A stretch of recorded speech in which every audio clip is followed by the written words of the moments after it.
Hey, Oh, hey, Bray. see Courtney, Alba, Karina. Hey, Vanessa. Hi. Did you update to the new Zoom 5.0? Because it confused me. I was like, what is this I'm seeing? It was all new. It's very nice.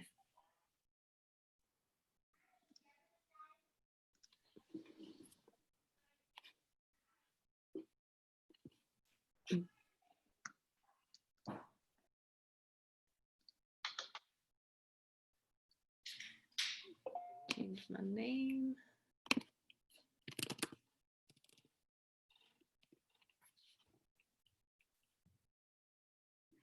I almost missed this because I took my kayak out earlier and went against the current and thought I was going to be against it back. And then on my way back, the current switched. And so it took me too long to get back as I thought. I was like, well, it was a great workout, but we made it. There you go. I mean, it's good. Get a workout in beforehand. Perfect. I did Elise's workout yesterday and I'm so sore. I'm sore everywhere. My abs, especially. Katina, are you feeling it too? Oh, yes, that's why I look so rough today because I haven't recovered. You don't look rough, but we're all feeling it. I'm glad I'm not alone in being so sore. Yeah, I'm hoping I'll be okay by Saturday because I think I signed up for that one too. so I'm doing it. We'll suffer together. Nice. It is true. Hi. Oh, hey. Hey, y'all. There's Carm. Chapstick. I know. Does anyone know on this call that I'm a rapper by any chance? Or I didn't tell anybody your rapping skills, so. Please intro this with a finance rap. Please do it. I think B's gonna tell me to stop. My rap skills are getting there. I'm working on them. So B sent me proof of that just the other day, actually. She's getting there. Oh man. Let's see. Make sure the background's not too junky. Okay, are we like waiting on other people to hop on, hop off? Give it a couple more minutes, I think. Yeah. Cool. I was gonna do something for actually let me try to post this up really quick. Charisse, we were all just sharing in how sore we are. Are you there with us? Not really. My core is sore. My Yeah. core is pretty sore. Right up here, the top part that really it's hard to get. Yeah, that is a weird spot for sure. But yeah, my core is sore. But other than that, Is it from Elise? Yep. You guys did another workout? Yeah. To call her up here. I'm just all the way sore for forever now. That's it's like a good thing. Sometimes it's like not functional, but at least like everyone's home kind of, and you can just move around like all stiff at home and as opposed to like at work doing this shuffle. Actually, let me close this door 1 second.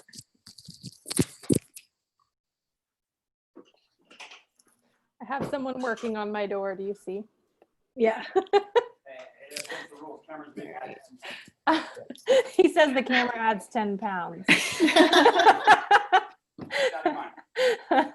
I can't I'm getting locked in my house. Like my door won't open or close. So I was like, hi, I'm stuck here forever. So please help. It's nice. Now you'll be able to leave when you're allowed to. That's good. Mm-hmm. We should have done a happy hour. I know it's 4:30 for you guys, but money isn't necessarily the funnest thing to speak about. So if you want to grab your wine. I have kids. I literally am not built to be a teacher, and I'm fully going to admit that. I love our teachers so much more now because I'm counting down with the kids. When is summer starting? I can't do this much longer. This is a lot of work. Oh yeah. I've been seeing a lot of stuff online. Just I feel for the parents. I feel for all of you guys. Really. Have you seen that TikTok that's the Frozen? Do you want to start drinking? No. Oh my gosh. You have to look it up. It's so funny. I'm sorry, you just had to hear me sing. It's awful, I'll do it after but- this. It's fine. It's better than my rap skills. You Let me got put it rap that way. though. I mean, maybe we'll close it out with that. Don't sell yourself short, Carm. You're doing great. Freestyling is her specialty. Just give me a topic. Oh, money. Weird. We have one. We have a whole topic to discuss. No, I figured, I was like, maybe I should just like throw that in there. If anyone wants to grab some wine to make this a little interesting, please feel free. I was thinking about having some, and then I was like, no, I start slurring. Let me not. People are gonna be like, what is this girl talking about? I'm not getting any advice from her. So today we're going to talk about finance. Yeah. Today we're gonna be talking about loans and no, just kidding. I actually have some of my notes and stuff. Oh, am I like I'm sorry, not literally. I'm like, maybe I should. I'm Yeah, surprised. right. I feel like a lot of people money is not that exciting of a topic, but it's very important, right? And so, I mean, whatever you can do to add some fun to that, whether that be alcohol or, you know, a nice smoothie or some nice tea. Or a wrap. Or a wrap, which we'll probably get at the end. I don't know. I have to put something on my phone, start writing out a rhyme. Just kidding. I'm kidding. I love it. All right. I think we're probably good to start. Yeah. Yeah. Sweet. Okay, so for all of you guys that maybe follow my wife or have come across my page, I am Carmen from Make Real Sense. I started my blogging / Instagram page after having a ton of issues with money. And so first, like I said earlier, I want to welcome all of you guys that hopped on this call, because money is not anything anyone really wants to talk about, especially right now. It's the last thing people actually want to talk about because it's a big stressor, regardless if it's, you know, when it comes to divorce, in life in general. People just don't have enough of it. 74% of Americans are living paycheck to paycheck.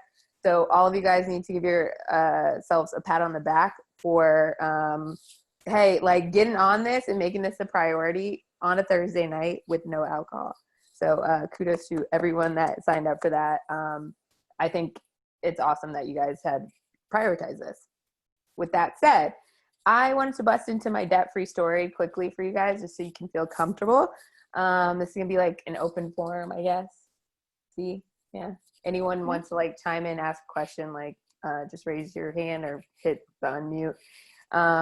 But just to make you guys feel comfortable and relax and put all my business out there, I had $57,000 of debt back in 2016. Before that, my finances were a hot. Are we allowed to curse? Okay, my finances were a hot ass mess. All right. So I had terrible credit. I was paying 18.5% interest on my car. Yes, I could have just put that on a credit card. I see some faces there. Yeah, like it's no joke. Was living paycheck to paycheck by choice at that point. Paycheck to paycheck, had a job offer rescinded because of my bad credit. And I had gotten sued for my student loan. I had stuff in collections, all that jazz. So all of the financial mistakes that you can make early on, I'm your girl, I did it. And then in 2016, I decided to turn my finances around when I got sued. So I had to hit rock bottom. I got sued for one of my student loans that was $30,000, pivoted, turned everything around. And here we're at today, fast forward, paid off all my consumer debt. That's $57,000 in 2 years and 9 months. After that, I quit the finance industry. So for almost 9 years, I was working in finance. My degree is in finance.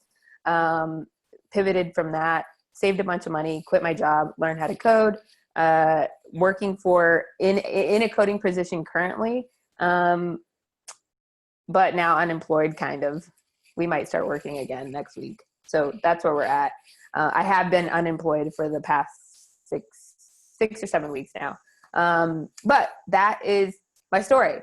So you guys are here to figure out how to navigate this current situation along with myself, because this is the first time I've actually ever had to file for unemployment. So there's a lot of new things, a lot of things that I'm learning, and the learning curve for a lot of Americans, this is the first time that they're actually having to file for unemployment.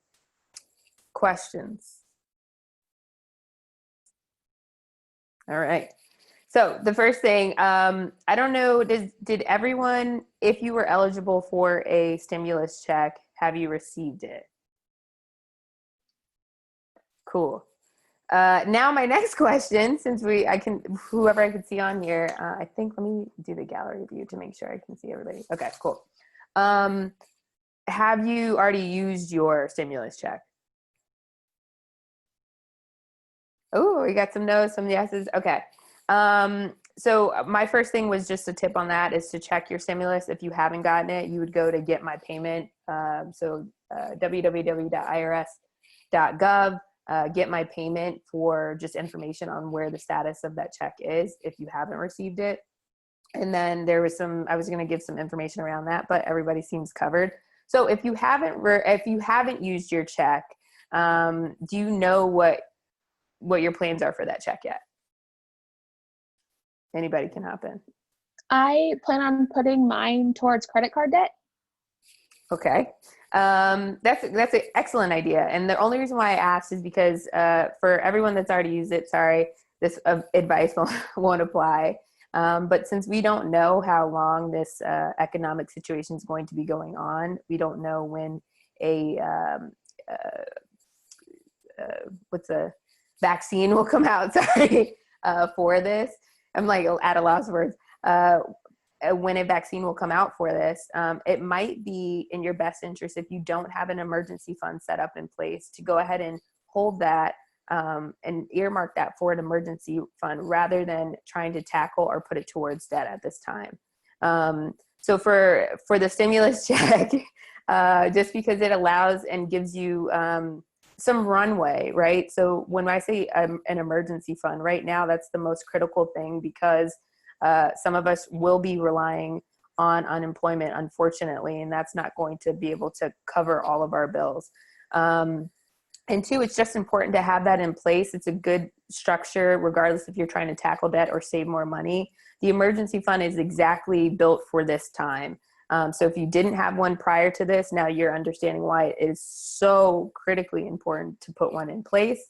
And if you had one, that's great, but maybe that's something that you want to look to beef up. So initially, I always say and recommend like putting an emergency fund in place of, 1 month of expenses. That's like a good starting point. If you have that in place, this is, sorry, let me clarify that. This is pre-COVID.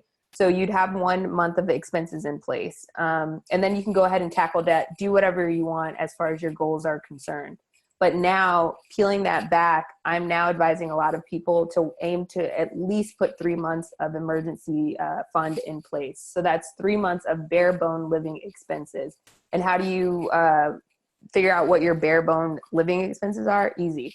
Your roof, food, anything, all the extra stuff can scratch and go. So you want to make sure your roof is covered, food's covered, utilities are covered, childcare, if that is something that you still have accessible. All of those very important must-pay bills, those are your bare bone living expenses. These are things that you have to pay in order to get by. So that's how you calculate how much you need to be able to save. So at a minimum right now, at least 3 months of those expenses. Now, that can sound very discouraging because it's already hard as hell to do 1 month, even $1,000. Trust me, it took me a long ass time to let $1,000 just sit in my account and be okay with that. Like I could see it and not touch it. So completely understand that, but right now that should be the aim, and you should already understand that an emergency fund is critical in these times, right? So that stimulus check, if you have not used it, would earmark it more towards an emergency fund. And if you want to pay down your debt, do it little by little. And I've been also recommending kind of gradually doing and paying that out. So if you want to tackle your debt and you have a decent emergency fund in place, split those payments up where you're paying the minimum first, you're still paying your normal regular debt. But then maybe towards the end of the month or next month, put a little extra, or every other month until the situation clears up. So you feel like you're tackling and going about getting some of your debt out of the way, but also not blowing all of your cash or your runway all up front at one time. Does that make sense? Okay. Something I love doing, I'm a more out of sight, out of mind. I hate it just sitting in my account, because I'll just be like, yeah, I'm going to spend it. I have money. This is great. So I recently started using, it's called Acorns, and it just automatically takes out and invests it in like a different fund that's actually building some kind of interest. Yeah. And for me, then I'm like, I tell myself, like, don't even install the app on your phone. Like, don't. And just 100%. Look at it very seldomly. And then all of a sudden it's like, oh, I do have a really nice emergency fund. And that was like $25 a week that I ignored. That's a great way. And also you have to figure out, like, have some introspection on what's going to work best for you. I personally recommend high yield savings funds. Those are things that they make it hard as hell to access your money, or at least do the transfer. So it takes 2 to 3 days to transfer the money back to your account, but it's quick to come out. So a high yield savings account like Ally, Goldman Sachs, or Marcus by Goldman Sachs, Vero has a nice high yield savings account, interest rate, but that's where you're going to get a lot of interest that's not being offered by brick and mortar current banks currently.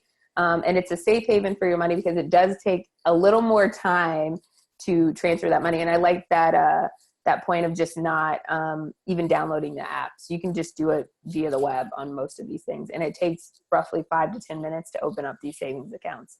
So it's very easy to connect your bank to these savings accounts. And once you do that, once you transfer it out, 3 to 5 days to transfer it back in.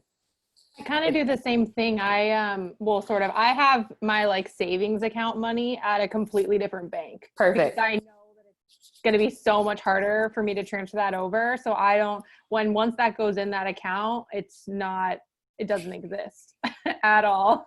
And that's how you have to look at it. Yeah. I'm like, not there. I don't know anything about it. Don't look at it. It's just, don't touch it. Yeah, maybe exactly. I'll peek a little bit just to make sure. Yeah. Right. Nothing happened, but yeah, that's what I do. No, and that's awesome. And then if it's not at a high yield, I would encourage to maybe look at some of those, just because they are offering, literally so much more money and interest, because they have low overhead than your traditional brick and mortar. So you can get 5 cents for $500 at Bank of America versus $5 at an Ally, just because of their interest rates right now over the course of a year. So that's cash. Once you hit the $1,000, $2,000, $3,000 mark and go up from there, that's a lot of money and interest that you can be making off of these high yield savings accounts. Okay. So any questions on the stimulus? I may or may not be able to answer. Oh, also want to add a quick disclaimer. Even though my degree is in finance, by no means am I a financial advisor. So this information is educational for educational purposes and just from my own experience. Okay. Now, with that disclaimer, any questions on the stimulus stuff? No? Okay, cool. All right. Oh, we'll blow through these and then I can answer any questions that you guys got. So what's the next one? So unemployment. Is anyone going to be filing for unemployment? Or have you? You've done it? Okay. Have you received your payment yet? Okay, cool. I think I applied on the March 15th or 16th or something. So I've been getting paid. Oh, awesome. Okay, cool. You're one of the lucky Americans that are in that pool. There are a lot of people that, like myself, have not been paid for the past couple of weeks.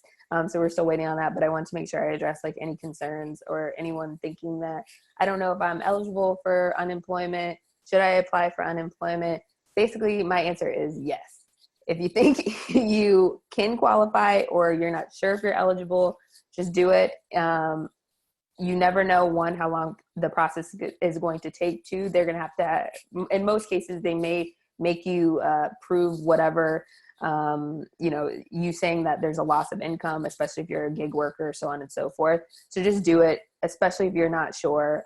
There's no harm in applying for it unless you're doing it under very false pretenses.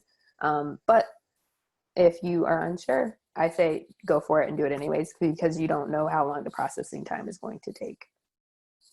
All right. So unemployment, we're good. All right.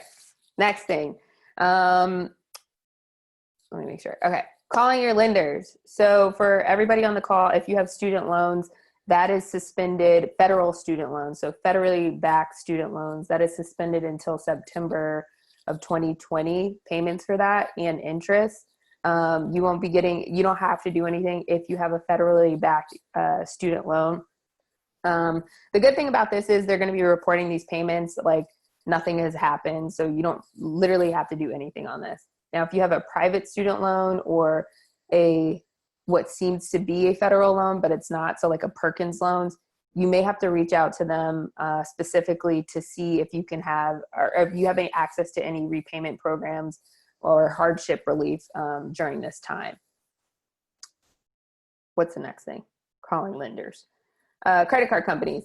If you have any credit cards, I strongly urge you, if you feel like you are on the cusp of, this financial cliff during this time, please call them up. Make sure you understand what they're offering as far as credit cards are concerned and their hardship programs. So not all of them right now, they are federally not mandated under the CARES Act to offer any lower interest or suspend interest or anything like that on these payments. So reach out to them, figure out what that's going to look like as far as their specific hardship plan is concerned. Are they going to be reporting this to credit agencies if you ask for hardship due to COVID-19? What is the interest going to look like? Are they suspending it at all, which most are? Some other important questions. I have a list on my page, actually, if you want to check that out after this. But those are very specific to the credit card industry because you don't know how any of their programs may or may not affect your credit. So make sure to ask at least those two questions. Will this be reported to the agencies, credit bureaus, and to what is the interest, or am I going to have to do any lump sum after this forbearance period or deferment period? All right. Credit cards. There is a question on that, Carm. What's up? Is it a good time to apply for new credit cards with a lower interest rate to transfer the balances? Balance transfers, I think are, let me read this. Is it a good time to apply for? Yeah, balance transfers are fine if you have the expectation that you're going to go ahead and pay it off in 12 months. And I think honestly, the strategic move would just be to do a balance transfer anyways. If you qualify, you do have to qualify for those programs. So that means, good credit and all that jazz. If you can and do qualify for the transfer, and you are not going to be paying that debt off or can't pay it off in like the next month, 2 months, because there are fees associated with doing a balance transfer, I say go for it. And then when that 12-month period, because it's usually an introductory rate of 0% interest on these balance transfers, if you reach the 12-month mark and you are seeing that stuff isn't turning around for you financially, you could possibly look into doing another transfer, but that will throw off some of your credit stuff. So that would be like credit length. That'll definitely affect that because you're opening new credit lines.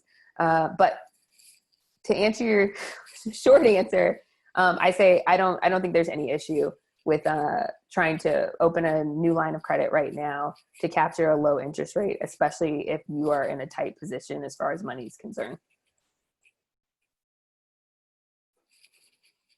Okay. And then mortgage. For any of you guys that have a mortgage, there's not necessarily doing anything for rent right now. Obviously, we've seen on the interwebs that there's a lot of things going on as far as like the boycott, the rent and all of that jazz. Nothing has moved on that front. But as far as the federally backed mortgages are concerned, there is some movement, but not a lot. So on federal FHA loans, there are strict rules now in place around foreclosure and then asking for forbearance, which you can, but you have to specifically reach out to your lender on your FHA loan in order to do that. All right. A lot of ground there. Okay. Last but not least, this is my bread and butter. This is where like you should be navigating your financial like situation is through a budget. How many of y'all have a budget, like a written budget? Yes. Yeah. Oh, no, I don't want to see none of this. It's either yes or no.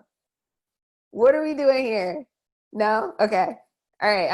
I got 2 people. I got a yes. Good. A budget is a life-saving tool, pandemic or not. Okay.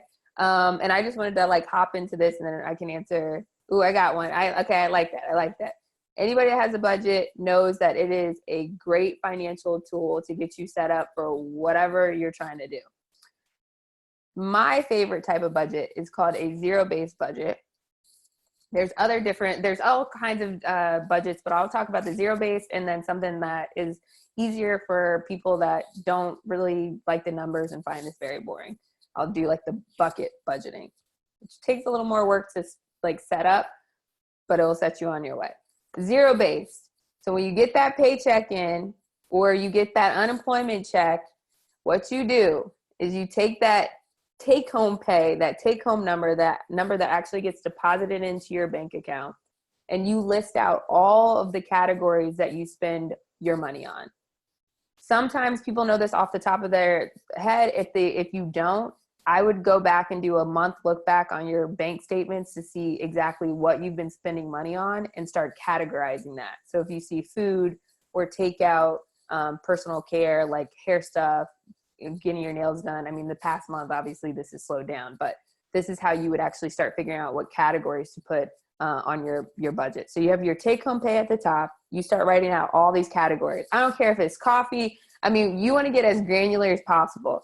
I spent $30 on coffee last month. I spent $50 on my nails. I spent question. Yes. Not a question, but I have an app that I'm pretty crazy about my money, and I have an app and I enter in every single thing that comes in and every single thing that goes out into categories, and it kind of does it all for you. So if you just do that for Vanessa, what's the app? Why are you laughing at me? I'm not. I'm laughing at Carmen's dance moves, not you. Okay, I was like, back up. It's No, Carmen's dance moves. Sorry. You're so organized. Give too. us I the love plug. it so Give much. us the plug. It's called MoneyFi, and then Okay. I did MoneyFi Pro, which was like, I don't know, it was like $10 for, I just paid one time, and it categorizes it all, and then it shows you like, I don't know if you can see, but like percentages. Yes. How much, and then you have money coming in, money going out, and so I have like car, clothes, personal upkeep, which is like eyebrows waxing and stuff, and like food and eating out. I have like food and eating out separate, so that's like a really good, it's an easy way to do it, to kind of keep track of what you're actually spending. So I absolutely. And then either keeping track, even if you do that for like a week, 2 weeks, but like Yeah. apps like that. Also, I know Bank of America specifically offers like this budgeting kind of tool at the bottom, so you can get your categories from there. Write them all out, and then you'll figure out, ooh, like I'm spending a lot of money in X, Y, and Z, right? So your zero base, you have your take home pay at the top, and then you have all of your budget categories, and then you might want to just write down the totals for each that you spent last month to get a good idea or gauge as to where you can actually realistically cut. And what you're going to want to do is spend every dollar of that take home pay at the top until you get to zero down at the bottom. And how you want to prioritize your budget is putting these categories from like the things that you need to spend money on down to the very bottom of like nails, coffee, all that jazz. So the first items that should be at the top are like, rent, mortgage, food, so on and so forth. Very prioritize that and start spending that money. Start spending your check before it even hits your bank account. So that's a zero-based budget. And you have that written out. You have this framework in place that you can implement over the course of the month, the next paycheck that you get, so on and so forth. The reason why this is so important, because you start seeing like where you're being very wasteful, and you can start cutting areas that don't need to be there right now, especially when money is very tight. Food is probably the biggest area for a lot of people, just because there is a lot of takeout. There is like a lot of grocery spending where you're just buying bullshit. So that just, you're just going in the store with no plan, just wasting money. You could really start cutting back in a lot of areas, even just making goals. So I say a zero-based budget because you can start making goals for yourself. If you see that last month after you check all your statements and you get a gauge, so I spent $500 on groceries. Well, this month when my paychecks come in, I need to start like spending or pulling back as much as possible so I can put this towards an emergency fund so I can set myself up to be Gucci. How you do that is you look at the $500 you spent and you set the goal of, okay, this month I'm going to spend $425. So I'm going to actually get $75 out of my budget to put towards savings or allocate to whatever the hell you want to do. Very important. Gucci don't buy, right, exactly. 100%. So a zero-based budget, I think that's the reason why it's so important, because you can see the areas where you can start cutting and honestly see shit that you don't need to be buying or have no business buying. We cut cable in order to get more money out of our budget in order for me to put more money towards our debt. So there's very specific things that we try to do. We did meal prep. We shopped the circulars before we went into the store. So we kind of meal prepped around what the circular had on sale in order, again, to just start that $75 every month when you're living paycheck to paycheck starts adding up, right? Because you're like, damn, I spent $75 on brunch. And if you had a goal and some framework that you were really working towards day in and day out, that $75 will start adding up in your account if you can save it and put it somewhere else. So that's the importance of a zero-based budget. The other kind of budget you can do is like a bucket thing. And it's similar. You have to figure out what your budgeting categories are and what money and what your goals are is coming in. But you set up 3 different accounts. So you do one for bills, one for spending, and then one for savings, and then whatever else. So the bills would be like all of your rent, your utilities, which can fluctuate. I understand that. Usually for me, when I give recommendations on the bucket stuff, do the average and or the worst case scenario for the past year for utilities. Budget towards that. And then whatever that difference is left over in your account, you can transfer it to savings. So I do rent, utilities, anything like subscriptions that comes out of the bills account. The spending account would be for groceries, for whatever the hell you want to spend money on. And then the savings, that's the one where you don't download the app. That's where you transfer the money as soon as it hits your account and or set up your direct deposit to automatically take the money out of your paycheck and put it there. But that spending account, what's important about that is allocating that money is that's when you really have the control over when you go and set this $425 budget limit. This is my aim for this month. This is what I want to do for food. There's $425 in here for this and $75 to get my hair done and my nails done. So you know you have $500 in there. Once that debit card goes zero, that's when you have no more cash. That's when you're done. It's completed. That 75 difference that you had already transferred over to your savings is now there and you're good to go. But your spending's done for the month. You've allocated and gotten, strict around that. And sometimes you're going to break that habit. You're going to start kind of trying to dip over into the savings. But after a couple of times of doing this, once you calibrate and get your budget very tight, you're good to go. And again, I'm not saying like it has to be anything crazy. It's $75. If you're spending $500 on food as an individual and you take that down by $75, that's usually like 2 or 3 meals at Chili's. Come on, let's be real. And some margaritas. I don't I had to throw that out there. But you can cut that out. It's easy to do. Trust me, it's easy to do, especially if you want to make the goals and things happen. All right. That's that. That's my spiel. It was very quick. As far as this economic situation is concerned, it just really sucks. And it sounds like, most of you guys either have gotten your stimulus and haven't earmarked it yet or have used it. So unfortunately, sorry, I can't help you out in that regard. Please call your lenders. I can't stress it enough not to wait till the last minute. Only on the mortgage, I would say hold off on that. If you do have a mortgage and you are running out of time towards the end of the month, then I would say go ahead, but lay off on calling them. Other than that, any of your other lenders that you feel like you're going to be in hot water with, please give them a call. The best thing that you can do is give them a call, give them a heads up, and then you guys can figure out things from there. Unemployment sucks, but that's what we have the system set up for. I am not immune to any of this. I have now filed for unemployment and still not received it for 6 weeks. And thankfully, me and my wife have an emergency fund, and we were previously working on building up our emergency fund prior to this happening. Thank God that's in place, because I don't know what would happen. I can't rely on unemployment at this point because I haven't gotten paid for 6-7 weeks. So questions, comments, anything you want to share? That app, anything? I just want to clarify with you, you do this budgeting monthly, or like if you get a paycheck bi-weekly, like can you do it that way, or is there one way or the other that you suggest?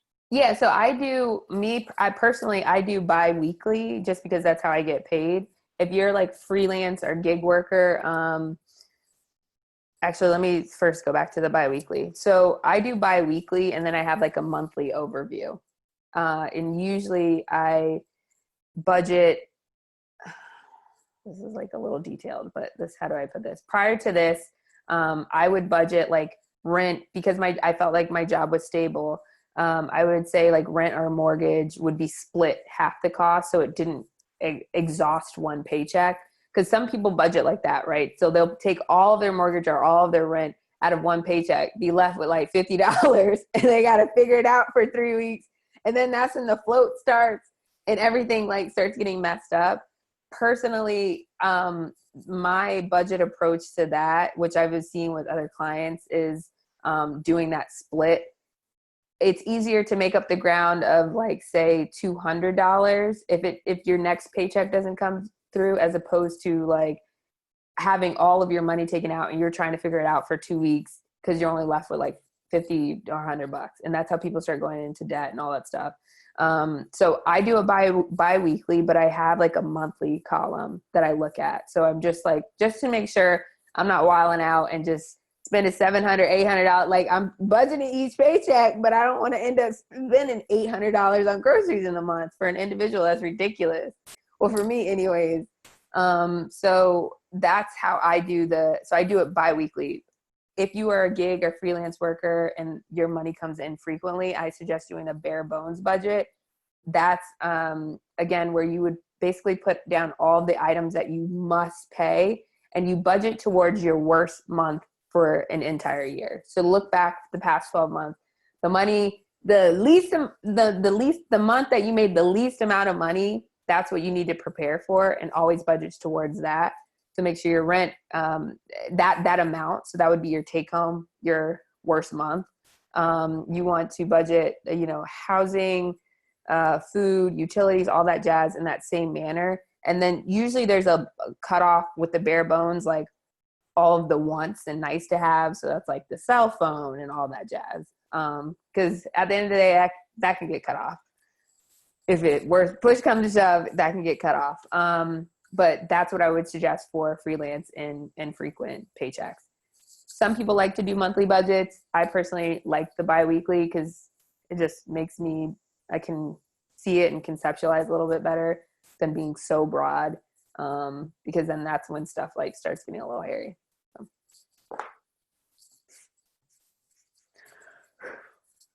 I was going to add too about your budget talk. We talked a little bit about emergency fund for the family and everything. From the veterinary perspective, one thing I think a lot of people forget in their budget is budgeting for their pets. So I work in an emergency room for animals, and like that's the worst. Like my least favorite thing to see is when someone comes in, Fido ran in the bushes and now got bit by a snake in the face, and it's going to be $3,000 to treat, and just something that they never even thought they were going to need. They're like, oh, well, I only see the vet once a year, and I only ever pay $150 when I'm there. Right. So something to definitely, worst case scenario. Some people do pet insurance. I ultimately think whatever works best for people. But if you budget well and you put, whatever it is, $60 a month their way as an emergency fee for your pet, worst comes to worst, if you need it, it's there. If you don't need it for the rest of their life, that's awesome. Now you can just throw that in your savings account. 100%. And that's like what we call those two is sinking funds. So outside of even your just emergency fund, sinking funds are great because you can set those up, and it's like it's you're still saving, but it's a very specific goal that you know, say for instance, if you do have a pet, over the course of the first 3 or 4 months of the year, you want to set up a sinking fund for pet expenses or pet vet care. So you can, you know, try to fund that up to $500, $600, $700. And then that money's just sitting there ready to go for any payments, co-payments that you need to make throughout the year. God forbid, like something happens to your pet, that money can go to that. And it's set aside on top of, you know, your pet insurance and all that stuff. Same thing with like things for car maintenance. You know, you're going to have to get your car fixed and oil change. This is not like just the same way the mortgage surprises me every month. The car payment, the car getting an oil change should not. So that's like usually at the beginning of the year for my like sinking funds or my goals, I set that up and say, okay, I want to put $100, $250 towards like car maintenance. And that's just sits in an envelope all year until I just go into it like, oh, here, I'm going to go get my oil change. So earmarking funds and having specific goals. Christmas has their sinking funds for Christmas. A lot of people like to do that. So $100 every month until November. And then bam, they have, you know, a little cash set aside to be able to buy Christmas gifts. Because Lord knows back in the day, I used to be flowing credit card. Like, how could I get these gifts? And you aren't getting a gift. You aren't getting a gift. And then I would just go all out, and $500, $600, had no business doing that when I could have just saved it over the course of the year. So that's, to your point, like setting up very specific funds is great, especially for things that you know you're going to have to pay for over the year.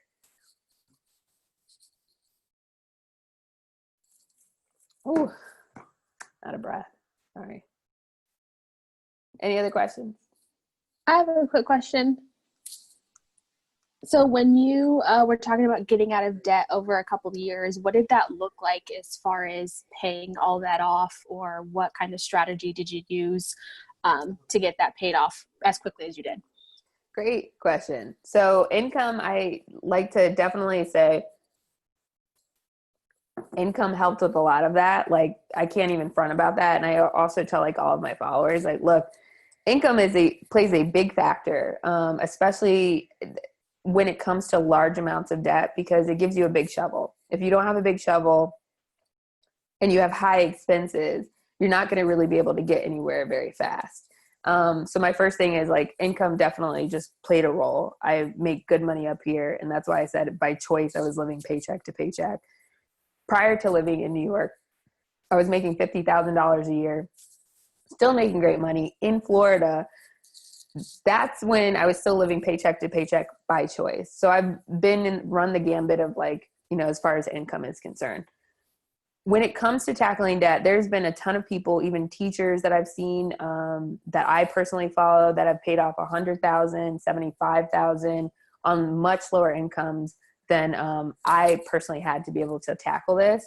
And the best way to do it is just to get organized. The same way that you put a budget in place is the same way that you want to go ahead and tackle your debt. And that there's two strategies a lot of people like to recommend. It's either implementing the debt avalanche, which is organizing your debt and paying it off in a way that you are paying it off from highest interest rate to lowest interest rate, regardless of how much you owe on that.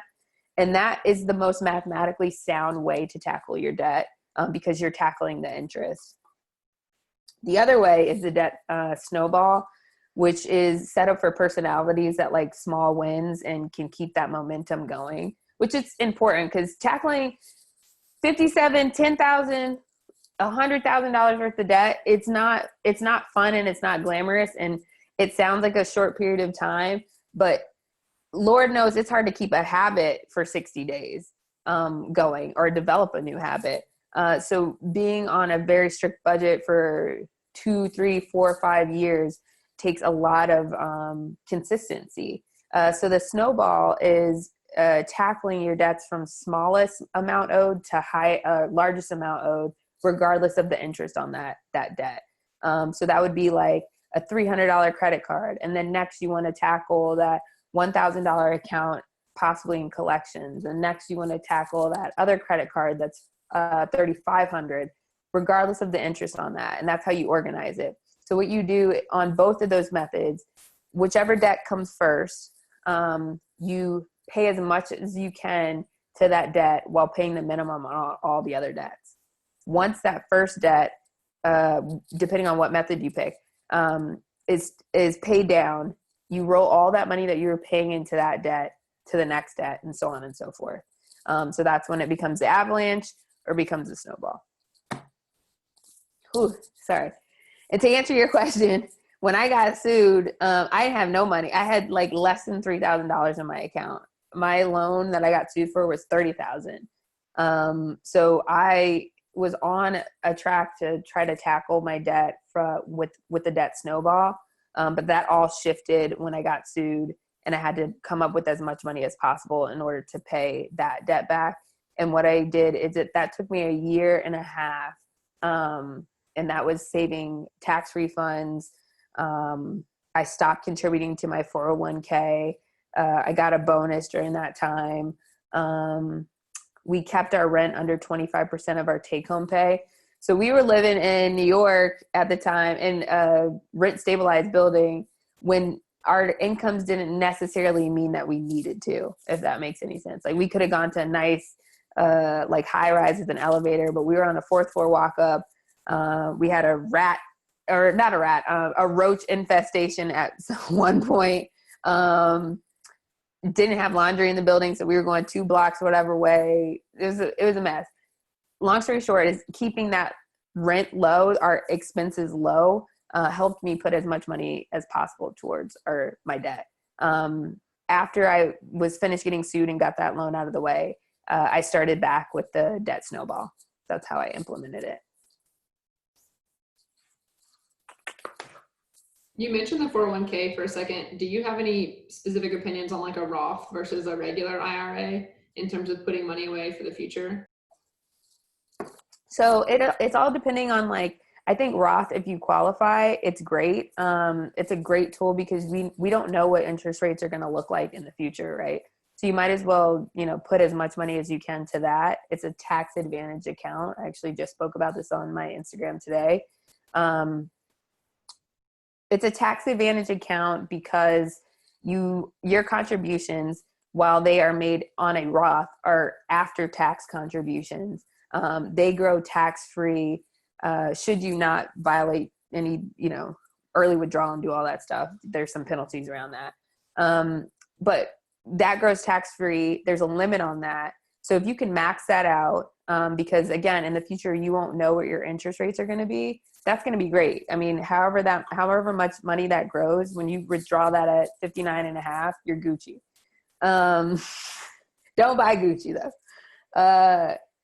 The traditional 401k, it's a tax benefit. It's a tax advantage account now because it reduces your taxable income right now.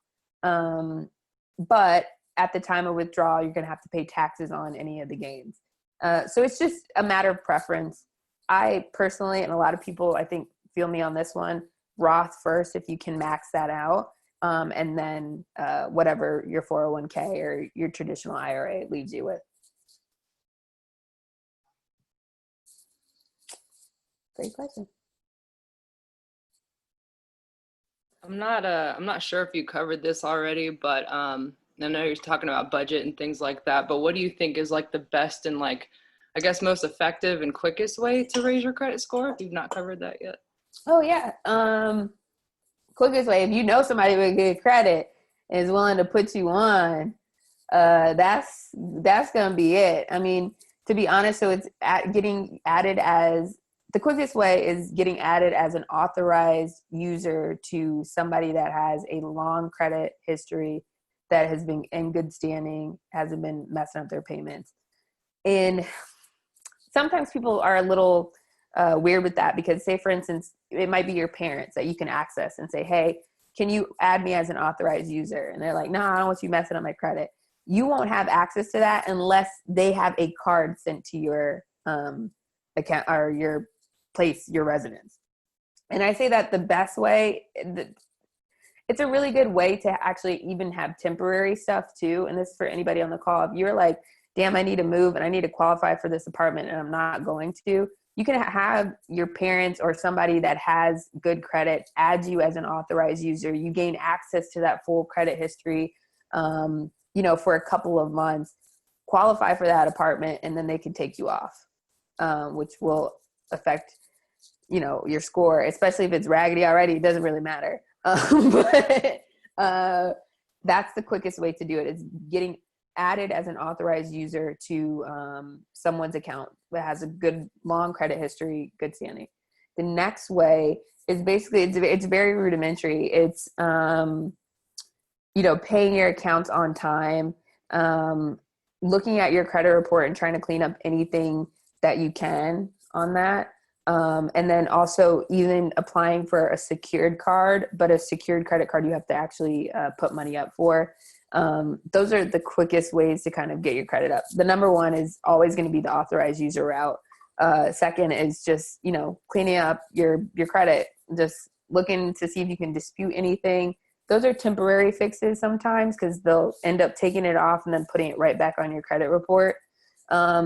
Collection accounts are, if you can get them to remove the collection and it's fairly new, because sometimes you don't want to poke the bear in that regards on a collection account, because you might restart the statute of limitations in your state on that particular debt if you haven't touched it in a while and it's about to fall off your credit report. They can still come off after you, but it has to come off your credit report.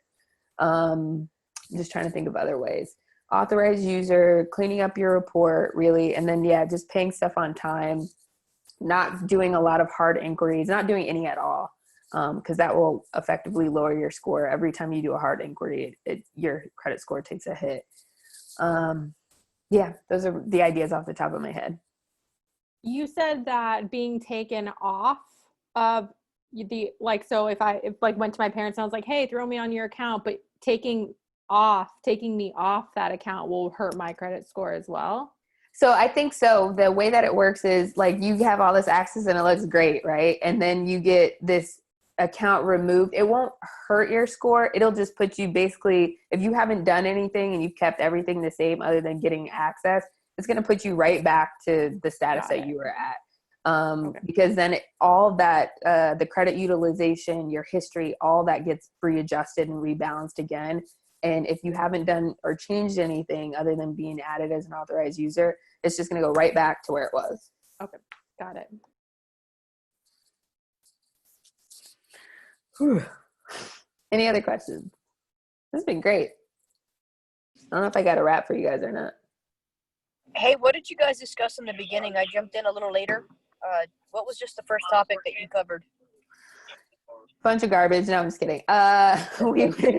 We went over just the stimulus checks. I just wanted to get a pulse on everybody. If you had a stimulus check, if you received it, have you spent it yet? If you didn't, just making sure that you have an emergency fund set up in place before you use that check for anything else. If you don't have an emergency fund and you haven't spent it on like bullshit, it should go to bills and it should go to the emergency fund. And then you can look at tackling debt and all that other stuff. The next thing that we had talked about was unemployment and then budgeting and calling like your lenders and all that stuff.